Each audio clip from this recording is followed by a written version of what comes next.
Bismillahirrahmanirrahim. Assalamualaikum warahmatullahi wabarakatuh. Innal hamdalillahi nahmaduhu wa nasta'inuhu wa nastaghfiruh wa na'udzu billahi min shururi anfusina wa min sayyiati a'malina. Man yahdihillahu fala mudilla lahu wa man yudlil fala hadiya lahu. Wa asyhadu an la ilaha illallah wahdahu la syarika lahu wa asyhadu anna Muhammadan abduhu wa rasuluhu. Wa sallallahu ala Muhammadin wa ala alihi wa sahbihi ajma'in. Bapak dan Ibu, saudara dan saudari, adik-adik yang berbahagia, jamaah kaum muslimin yang semoga dirahmati Allah Subhanahu wa taala. Alhamdulillah, kita panjatkan puji syukur kita kepada Allah Subhanahu wa taala atas limpahan nikmat yang telah diberikan oleh Allah Subhanahu wa ta'ala kepada kita semuanya. Tentunya yang paling besar, yang paling agung adalah nikmat iman dan nikmat Islam. Demikian juga nikmat kesempatan, nikmat kesehatan dan lain sebagainya. Marilah kita untuk senantiasa bersyukur kepada Allah Subhanahu wa ta'ala. Kemudian kita gunakan segala nikmat itu untuk meningkatkan keimanan dan takwa kita kepada Allah Tabaraka wa ta'ala. Semoga salawat dan salam akan senantiasa terlimpahkan kepada Nabi kita yang mulia, Nabi Agung Muhammad sallallahu alaihi wasallam. Demikian juga kepada keluarga beliau, para sahabat dan segenap umatnya yang mengikuti ajarannya hingga akhir zaman nanti. Bapak dan Ibu, jamaah kaum muslimin yang semoga dirahmati Allah Subhanahu wa taala. Semoga kehadiran kita di masjid yang mulia ini membuahkan ilmu yang bermanfaat, kemudian meningkatkan keimanan kita karena kita mengkaji kalamullah, firman Allah Subhanahu wa taala, ayat-ayat Al-Qur'an yang itu merupakan perkataan yang paling indah, perkataan yang paling benar, yaitu ucapan Rabbul Alamin, Allah Subhanahu wa taala. Pada kesempatan kali ini kita akan masuk kepada ayat 26, 27 surat Al-Baqarah, yang di sana terdapat uslub atau gaya bahasa Al-Qur'an, yaitu uslub amsal atau permisalan atau perumpamaan. Dan sebenarnya pun ayat-ayat sebelumnya sudah disampaikan. Ya. Ini dalam rangka memudahkan manusia untuk memahami Al-Qur'an, memahami kebenaran. Maka Allah menggunakan gaya bahasa perumpamaan. Dan sebaik-baik perumpamaan adalah yang telah disebutkan di dalam Al-Qur'an. Kalau kita ingin membuat permisalan, maka kita yang paling utama adalah mengambil permisalan tersebut diambil dari Al-Qur'an. Kemudian setelah itu hadis-hadis Rasulullah sallallahu alaihi wasallam. Dulu saya pernah bertanya kepada guru kami rahimahullah taala, bolehkah kita untuk memudahkan, memahamkan masyarakat dalam permasalahan akidah seperti itu dengan membuat permisalan gitu. Saya memberikan contohnya gini. Ya. Maka beliau tidak perlu buat ngarang sendiri. Cukup diambil di dalam Al-Qur'an, sudah ada seperti itu. Jadi waktu itu saya mencontohkan, bolehkah seperti ini misalkan untuk menjelaskan makna syirik atau berbuat syirik, menyekutukan Allah Subhanahu wa taala, diumpamakan seperti seorang wanita yang itu serong ya dari suaminya gitu. Saya tanya seperti itu. Maksudnya untuk memahamkan orang-orang dalam memahami makna syirik. Ternyata beliau menegaskan jangan buat seperti itu. Meskipun maksudnya baik dan bisa jadi tidak salah ya. Tetapi karena di dalam Al-Qur'an sudah ada, cari permisalan yang di dalam Al-Qur'an. Ini. Jadi tentunya perumpamaan atau permisalan yang terbaik adalah disebutkan oleh Allah Subhanahu wa taala di dalam Al-Qur'an dan Demikian juga hadis-hadis Rasulullah SAW yang sudah cukup banyak. Ya, kalau kita ingin mengkajinya pasti sangatlah banyak. Tentunya lebih banyak daripada di dalam Al-Quran. Ya. Disebutkan di dalam Al-Quran sekitar ada 40-an. Ya. Sekitar ada 40-an jumlahnya, kurang lebih. Tentunya dalam hadis lebih banyak dari itu. Ya. Karena hadis itu sifatnya adalah menjelaskan Al-Quran, menafsirkan Al-Quran, menerangkan Al-Quran. Bapak dan Ibu jamaah kaum muslimin yang semoga dirahmati Allah Subhanahu wa taala, kita akan masuk ayat 26 dan 27 ya. Dan sebelum itu kita baca tilawahnya dari ayat 25 sampai ayat 29. 25 sampai 29. Ya. Seperti biasa kita awali dari ta'awudz terlebih dahulu. A'udzu billahi minasy syaithanir rajim.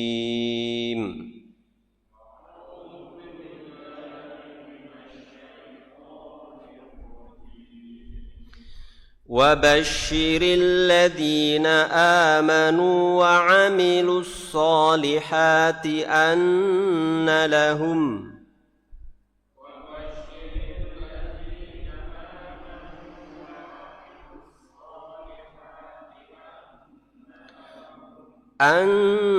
لَهُمْ جَنَّاتٍ تَجْرِي مِنْ تَحْتِهَا الْأَنْهَارُ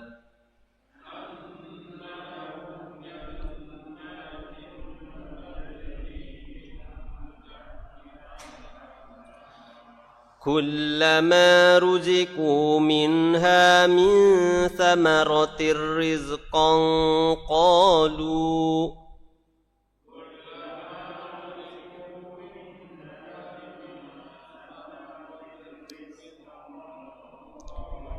قالوا هذا الذي رزقنا من قبل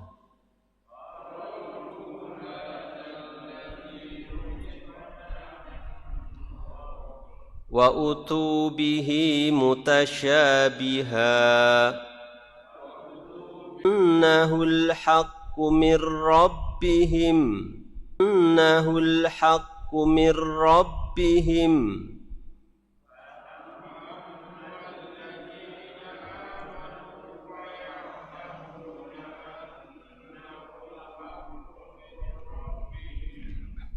وَأَمَّا الَّذِينَ كَفَرُوا فَيَقُولُونَ مَاذَا أَرَادَ اللَّهُ بِهَذَا مَثَلًا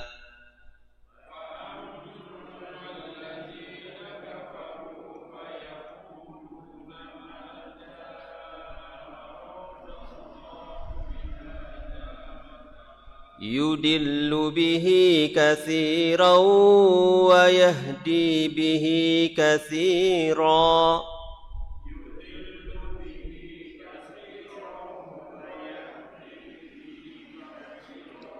وَمَا يُضِلُّ بِهِ إِلَّا الْفَاسِقِينَ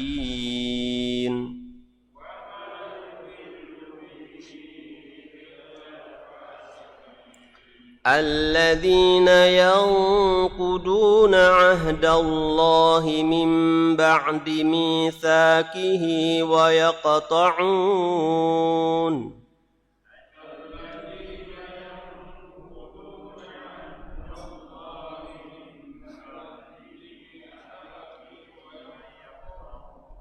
وَيَقْطَعُونَ مَا أَمَرَ اللَّهُ بِهِ أَنْ يُوصَلَ وَيُفْسِدُونَ فِي الْأَرْضِ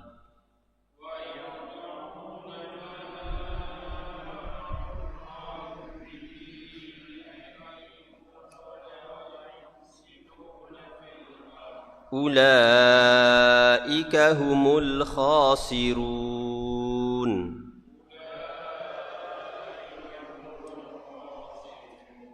كيف تكفرون بالله وكنتم أمواتا فأحياكم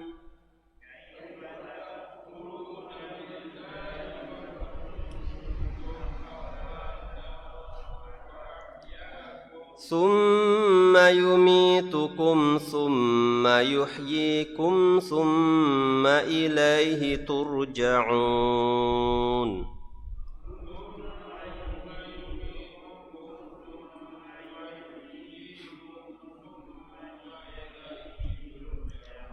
هو الذي خلق لكم ما في الأرض جميعا ثم استوى إلى السماء فسواهن سبع سماوات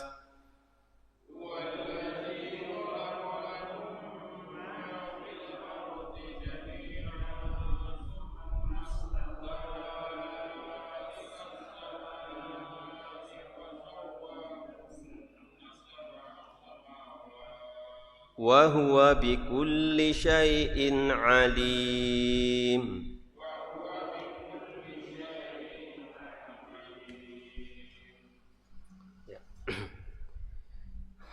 Allah Subhanahu wa taala berfirman, A'udzu billahi minasyaitonir rajim. Innallaha la yastahyi ayyadriba mathalan ma ba'udatan fama fawqaha. Fa ammal ladzina amanu faya'lamuna annahu al-haqqu min rabbihim wa ammal ladzina kafaru fayaquluna madza aradallahu bihadza mathala yudillu bihi katsiran wa yahdi bihi katsiran wa ma yudillu bihi illal fasikin. Yang artinya innallaha, sesungguhnya Allah, la yastahyi, tidak segan, an yadriba mathala, Allah tidak segan untuk membuat perumpamaan. Ma ba'udatan fama fawqaha, tidak segan, tidak malu untuk membuat perumpamaan seekor nyamuk atau yang lebih kecil dari itu. Ya, lebih kecil dari itu. Adapun orang-orang yang beriman, mereka tahu bahwa itu kebenaran. Jadi sikap orang yang beriman ketika menerima apa yang Allah sampaikan, maka sikapnya adalah meyakini itu adalah kebenaran. Kebenaran dari Tuhan Allah Subhanahu wa taala. Tetapi mereka yang kafir berkata, ini beda sikapnya orang beriman dengan orang kafir.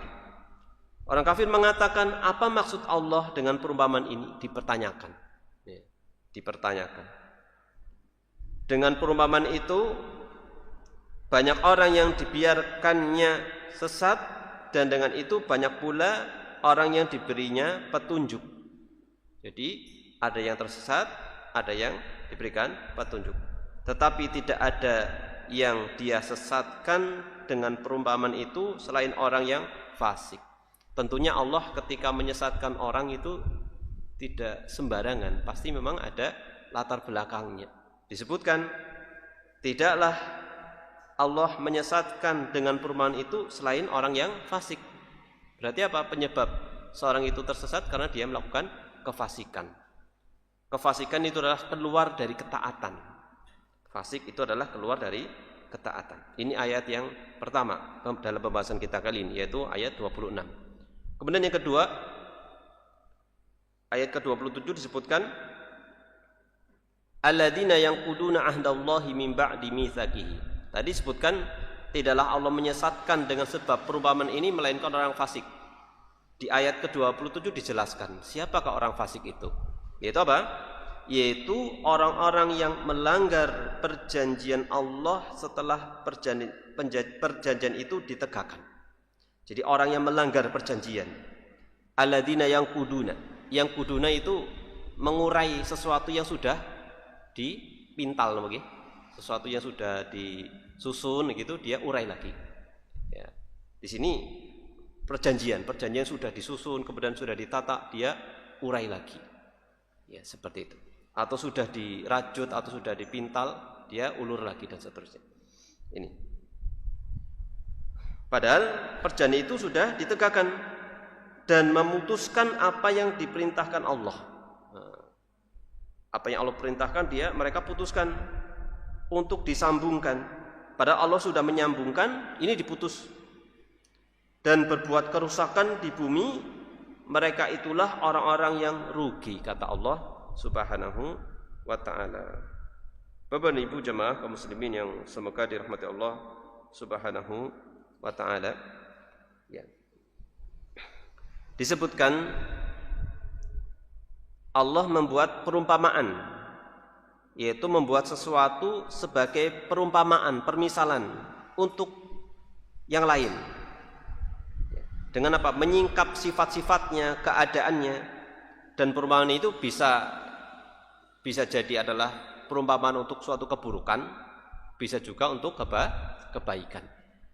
Lalu apa faidah dari perumpamaan yang disebutkan di dalam Al-Quran? Apa faidahnya? Kira-kira apa? Ini termasuk bagian dari balaghah sebenarnya, balaghah Al-Quran ya. Apa hikmahnya atau apa manfaat dari perumpamaannya seperti itu?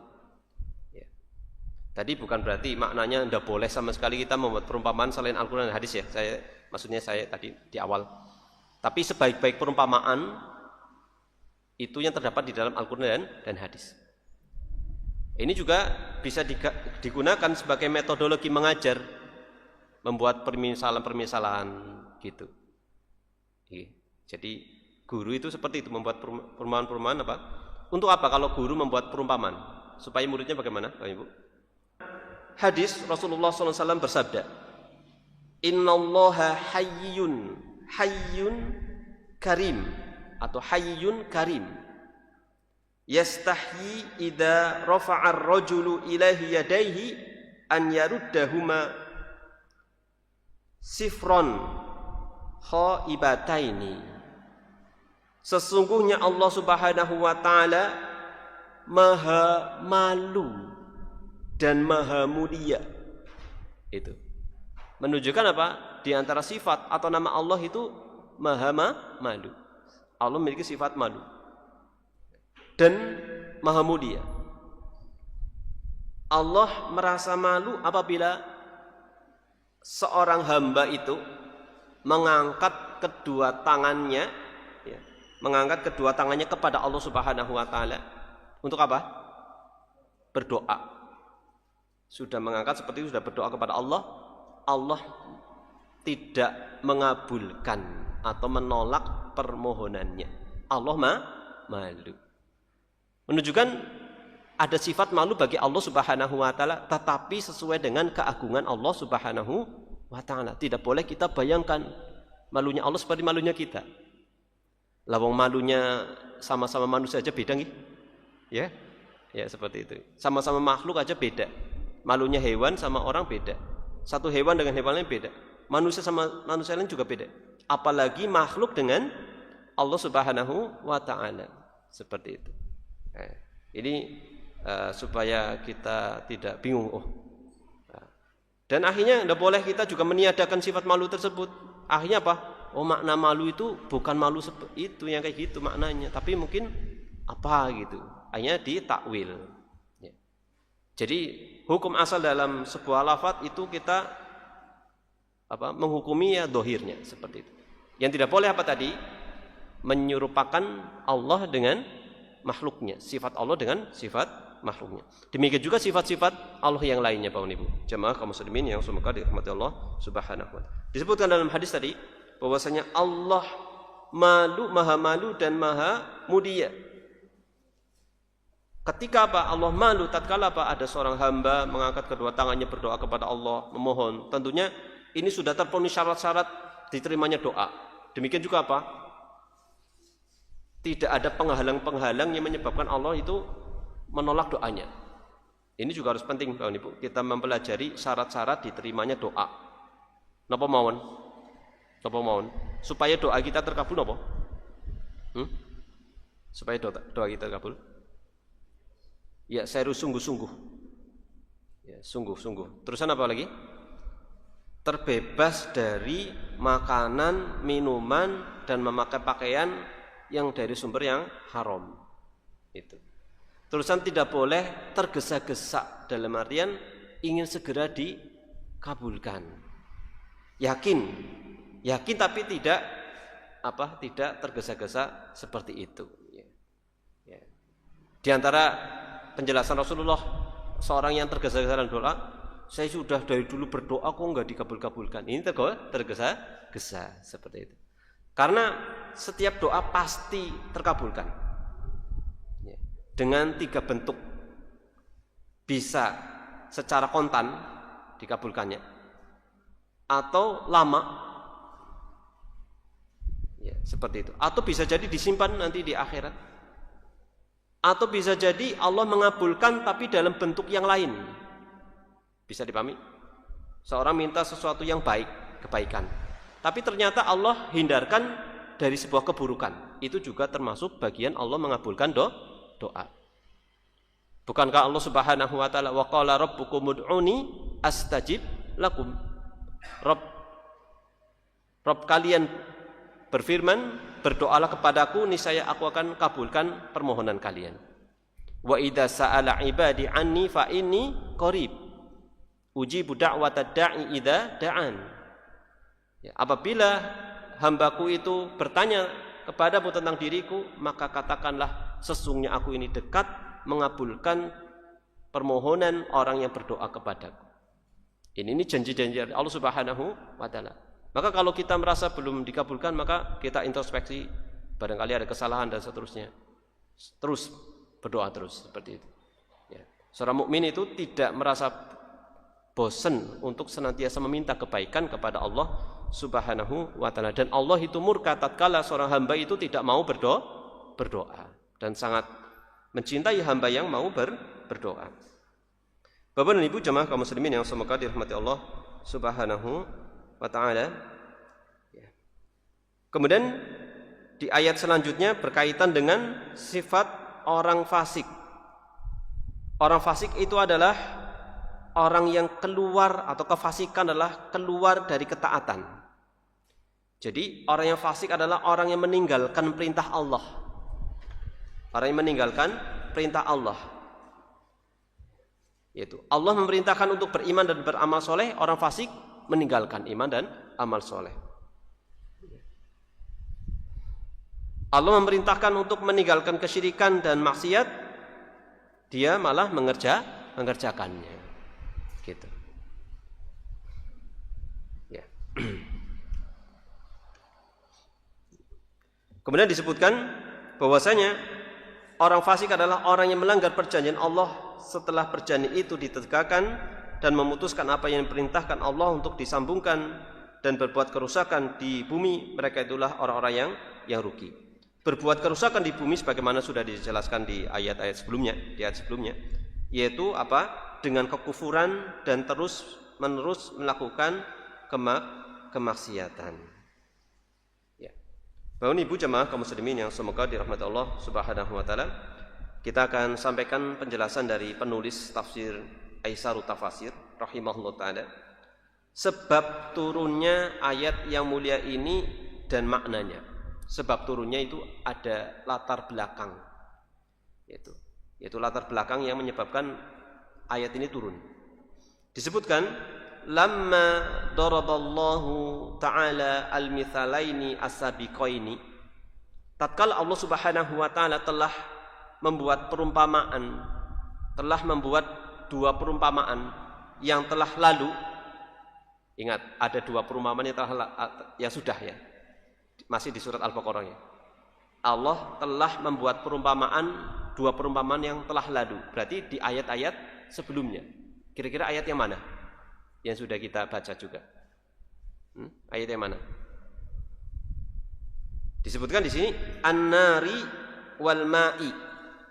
2 perumpamaan yang sudah disebutkan oleh Allah di ayat sebelumnya, surat Al-Baqarah ini adalah perumpamaan api dan perumpamaan air.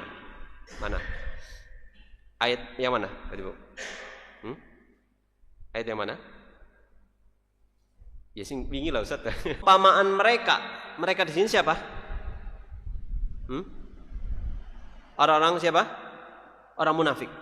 Perumpamaan orang-orang munafik seperti perumpamaan orang yang menyalakan api. Nah ini. Jadi perumpamaan orang munafik itu seperti orang yang menyalakan api. Ini perumpamaan yang sudah disebutkan di ayat ini. Ya. Ini terkait ya. Ayat 17 ini terkait dengan ayat yang sedang kita bahas, yaitu ayat 26. Ya.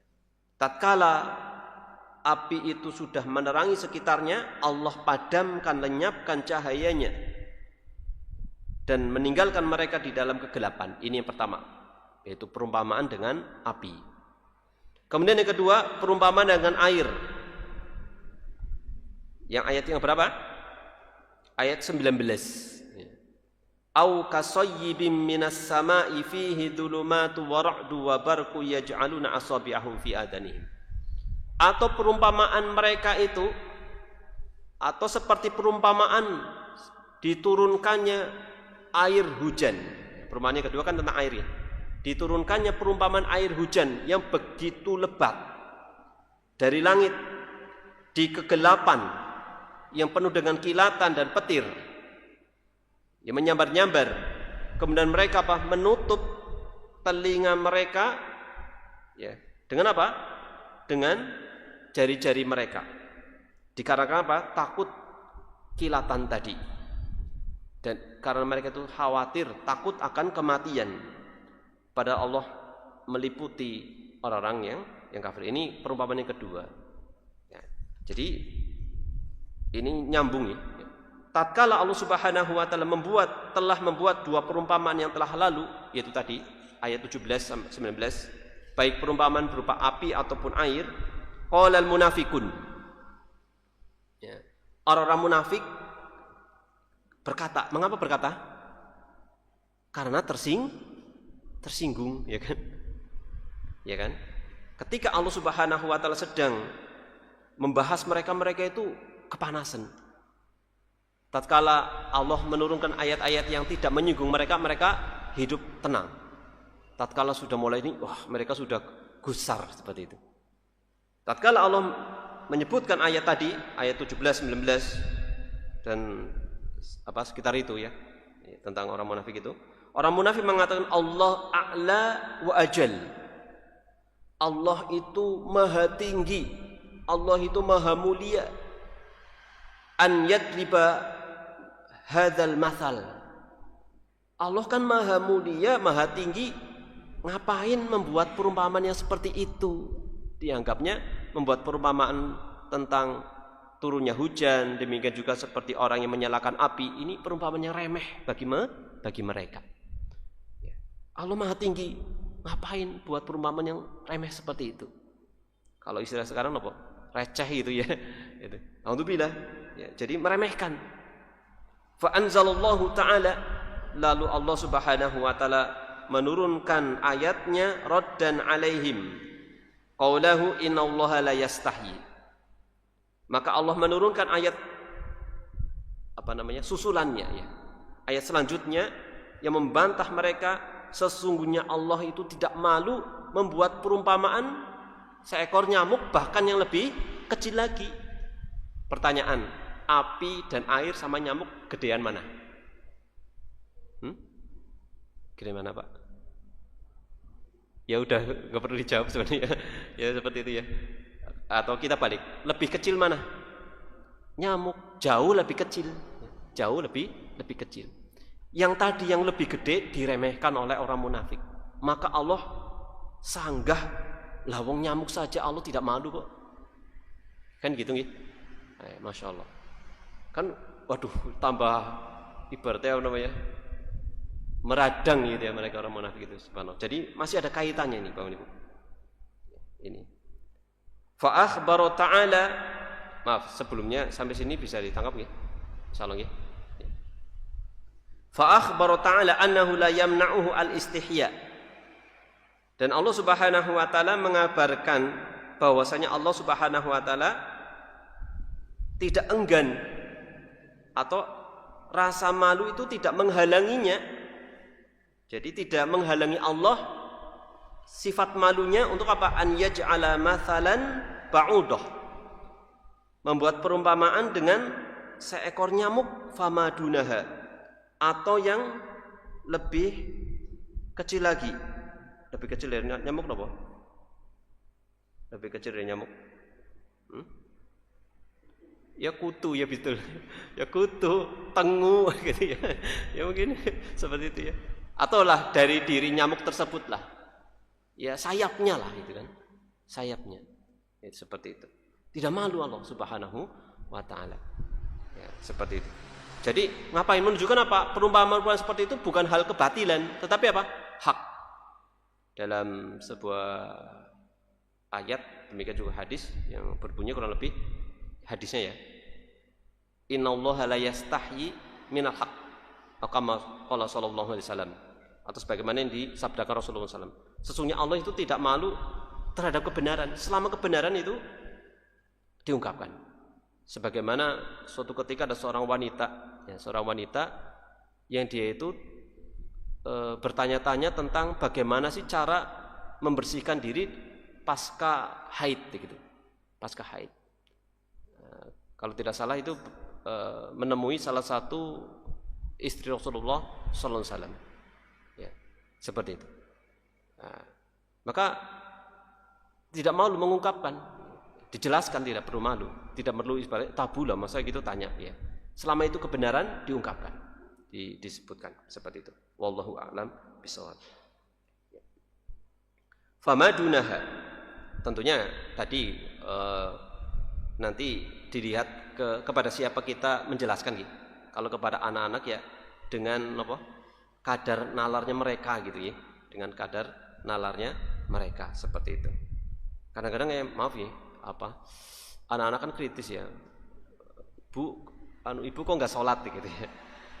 Ibu sedang haid sih apa kan? Coba cara jawabnya gimana? Ya kan? Kan perlu hikmah dan perlu bagaimana nalar gitu ya. Kok nggak sholat ya? Misalkan jawabannya ya karena diperintahkan Allah Subhanahu wa taala. Jadi tidak sholatnya karena memang diperintahkan Allah. Sholat diperintahkan Allah, tidak sholatnya wanita juga diperintahkan Allah Subhanahu wa taala. Seperti itu. Kurang lebih jadi kadang-kadang anak-anak itu seperti dia, usia-usia kecil itu ya, bertanya kayak gitu ya, kritis seperti itu ya. Ya. Kita lanjut, Ibu. Fadlan ammahu akbar. Lebih-lebih yang jauh lebih besar daripadanya nyamuk. Wa anan nas hayyal ma yadribullahu min amsalin hiyal. Manusia itu terbagi menjadi dua berkaitan dengan perumpamaan yang disebutkan oleh Allah Subhanahu wa taala. Mukminun, orang-orang mukmin faya'lamuna annahul haqqu mir rabbihim. Orang yang beriman itu mengetahui bahwasanya itu adalah kebenaran yang datang dari Rabb mereka. Ya. Wa kafirun fayunkirunaha. Maka orang kafir mereka mengingkarinya. Wa yaqulun kal mu'taridin. Mereka mengatakan seperti orang yang protes, menyanggah. Ya. Perkataan mereka pertanyaan mereka itu sebenarnya untuk protes ya, bukan untuk mencari kebenaran. Madza aradallahu bihadza mathala? Ya. Apa yang dikehendaki Allah dengan perumpamaan ini? Seperti itu. Ini pertanyaan protes, bukan pertanyaan ingin cari tahu, cari kebenaran. Jadi seorang mukmin apabila datang perintah Allah maka dia menerimanya dan menaatinya. Berbeda keadaannya dengan orang munafik ya. Dengan orang munafik. Kemudian hikmah atau faidah yang bisa kita ambil dari pembahasan kita ini adalah keimanan itu menyebabkan seorang memiliki firasat, Bapak Ibu. Jadi keimanan seseorang menyebabkan Allah memberikan firasat kepada orang tersebut untuk bisa membedakan mana yang benar dan mana yang salah. Keimanan itu. Jadi orang mukmin tadi kan bisa melihat ya, ini benar dari Allah. Kan bisa membedakan tuh.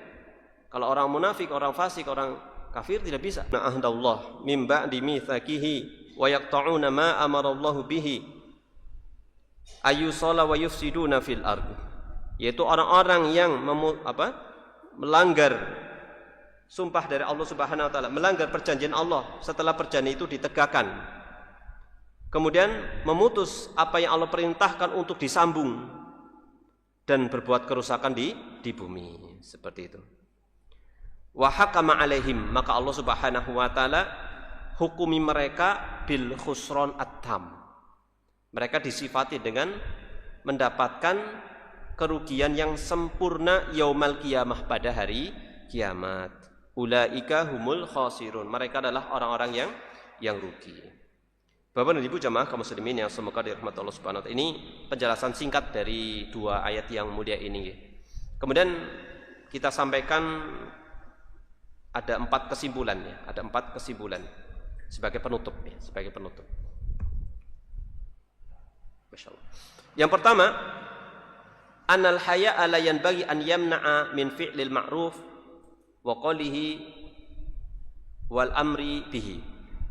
Sesungguhnya sifat malu itu tidak selayaknya menghalangi untuk melakukan perbuatan yang baik dan mengatakan yang baik dan memerintahkan kebaikan.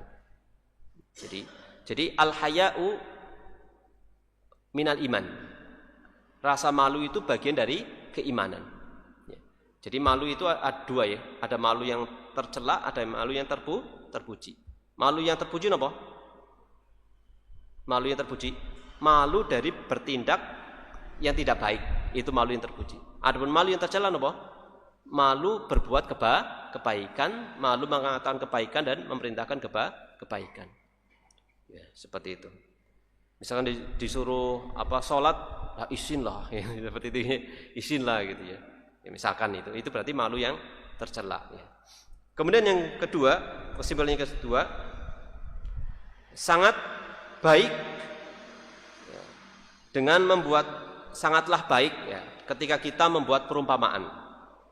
Untuk apa? Mendekatkan makna kepada nalar seseorang dengan membuat perumpamaan. Ya, seperti itu. Ya, tentunya kita kaji dulu dari Al-Quran, demikian juga hadis. Kalau ada yang pas dengan perumpamaan yang ingin kita maksudkan, kita sampaikan dari Al-Quran ataupun hadis. Kalau tidak, ya kita buat perumpamaan yang baik seperti itu. Insya Allah tidak mengapa ya, seperti itu. Wallahu a'lam. Ini jadi untuk mendekatkan pemahaman nalar seseorang, kita membuat perumpamaan. Kemudian yang ketiga, apabila Allah Subhanahu wa taala menurunkan kebaikan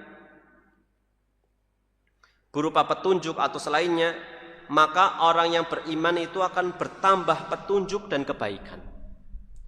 Seperti itu. Dan orang-orang kafir akan bertambah tersesat dan keburukannya. Maka sangatlah berbeda ya, dua hal tersebut. Dan yang terakhir, yang keempat, kesimpulan yang keempat, peringatan keras dari melakukan kefasikan. Melakukan kefasikan. Dan apa saja yang mengiringinya, seperti apa? Melanggar perjanjian, memutus kebaikan dan menghalangi kebaikan, memutus kebaikan dan menghalangi perbuatan yang ma'ruf, perbuatan yang baik, seperti itu, mencegah manusia melakukan perbuatan yang baik. Ini bentuk kefasikan, seperti itu. Wallahu taala alam bisawab. Ini yang bisa disampaikan Bapak Ibu jamaah kaum muslimin yang semoga dirahmati Allah Subhanahu wa taala, yaitu 2 ayat yang mulia, ayat 26 dan 27. Insyaallah pada waktu yang akan datang kita lanjutkan di ayat-ayat selanjutnya insyaallah taala. Wa sallallahu ala Muhammadin wa ala alihi wa sahbihi wa baraka wa salam. Akhirul kalam alhamdulillahi rabbil alamin. Wassalamualaikum warahmatullahi wabarakatuh.